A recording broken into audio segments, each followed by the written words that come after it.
turbe, nada te espante. All of you here who are praying together for the eternal repose of our parish Bishop of Pampanga, Most Reverend Cesar Maria Guerrero, my dear brothers and sisters in the Lord. Yung mga kamag-anak ni Bishop Guerrero nandyan sa Pangasinan. Meron ding misa ang obispo sa Lingayen dahil siya rin ang unang obispo ng Pangasinan sa Binmalay. At siya ang nagtayo ng seminary doon. So nung na-destino dito sa Pampanga, he was also the parish bishop of Pampanga. In 1956, he also founded the seminary, Mother of Good Counsel Seminary. The first seminary was in Guagua and then transferred to Palit, and from Palit to San Fernando in its present site. I was in Portier High School when Bishop Guerrero was assigned in our archdiocese. He is a holy man. He lived a life of simplicity and humility. He is very prayerful. And sometimes he has a perhaps a puritanical view of even women. I heard that he does not allow his mother to ride with him in the car because he does not hate women, but that is his perhaps his personal vow, no? Pati na yung mga babaeng nanay niya, hindi niya sasakay sa kotse niya. Hindi naman siya laban sa mga babae, pero yun ang kanyang spiritual insight. Ano po? Kaya tayo ay nagbimisa ngayon at saka sa Pangasinan para sa grasya ng Panginoon, someday magkakaroon siya ng honor bilang santo at ilalagay natin siya sa ating mga altares. Na alaala ko pa na he visits us regularly sa Apalit. And dahil ang San Fernando noon ay malaki, siya'y nangungumpil sa apat na probinsya, no? Nueva Ecija, Cabanatuan, Tarlac, Zambales, Bataan, Pampanga. But later on, Cabanatuan is separated from Pampanga. So, apat na lang. Kaya, meron tayong obispong Kapampangan, destino sa San Jose, Nueva Ecija si Bishop Roberto Magliari, na ngayon ay birthday niya. Siya na ngayon ang bagong obispo ng Tarlac. At si Bishop Guerrero, nung siya ay nag-retire, siya ay tumira sa Hospicio de San Jose. I think that is a retirement house for bishops and priests. It was run by Vincentian sisters, Sisters of Charity. So he died there, and his body was buried here at the cemetery provided by our dear Carmelite sisters, and beside him is the body of our parish Archbishop Emilio Sinense.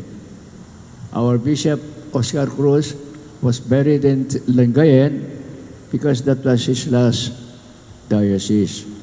So the bishop always buried in the cathedral where he was assigned. But here our Carmelite sisters loves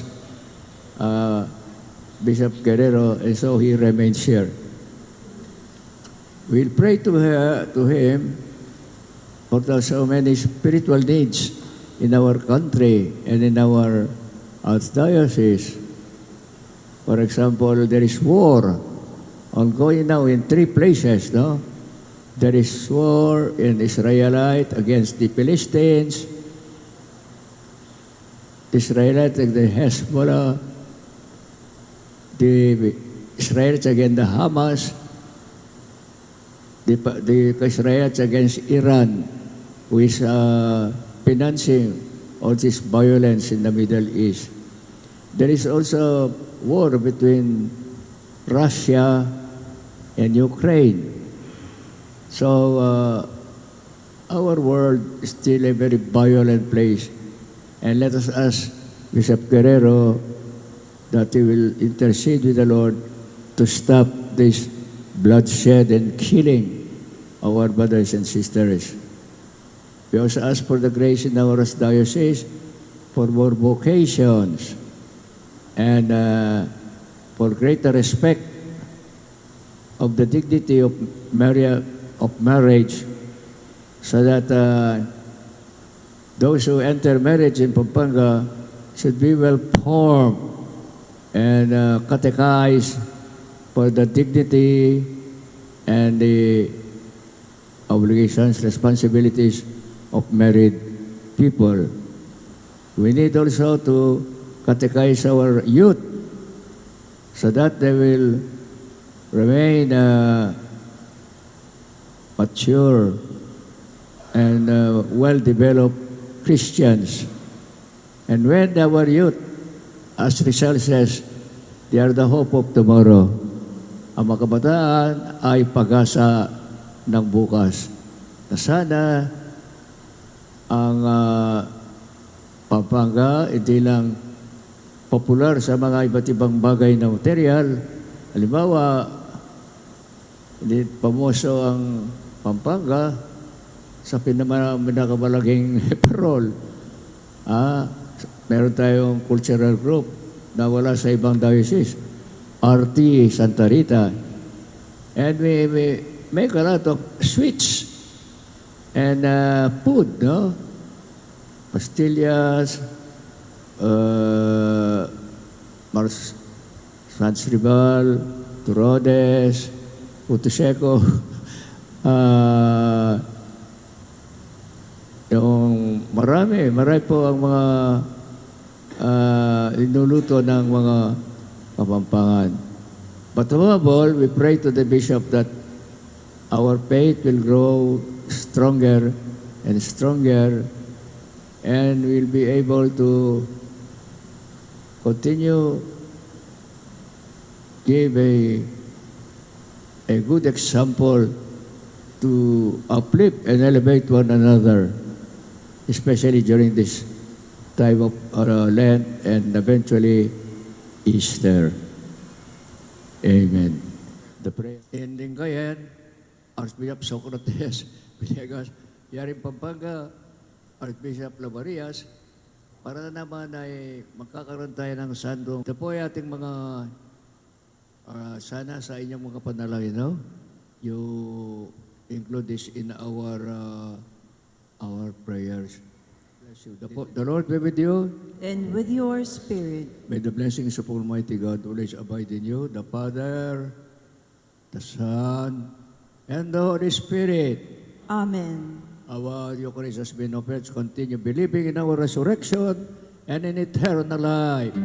Thanks be to God.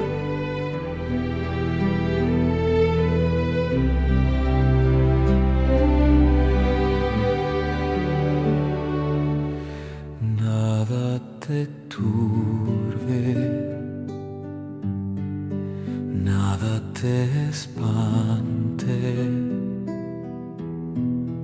todo se pasa,